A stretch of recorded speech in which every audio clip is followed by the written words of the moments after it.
สบายดีเนาะข้าพเจ้าจะมาแนะนำต่อเกี่ยวกับเมนูรายรับรายจ่ายเนาะรายรับรายจ่ายนี่แม่นหยังเนาะรายรับรายจ่ายนี่แม่นรายรับรายจ่ายที่มันเกี่ยวพันเกี่ยวกับธุรกิจเราเนาะตัวอย่างก็คือรายจ่ายเนาะค่าน้ำค่าไฟค่าโทรศัพท์ค่าอินเทอร์เน็ตค่าหยังต่างๆแม่นเราจะบอกรายจ่ายประเภทนี้อยู่นี่แหละเนาะ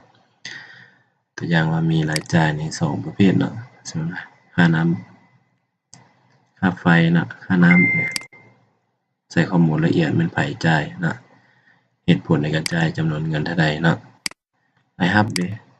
มาสมมุติว่าค่าอุดหนุนบริษัทอิหยังต่างๆในตัวจริงเนาะ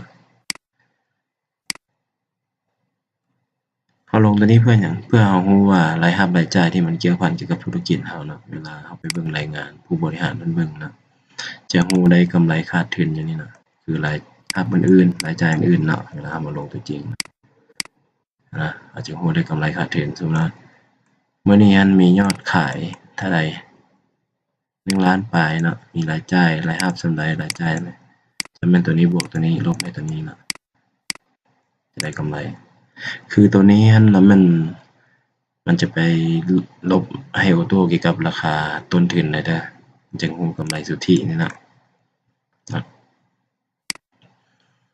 ถือว่าตัวนี้จะแม่นตัวจริงของพวกท่านนั่นแหละธุรกิจของท่านคือ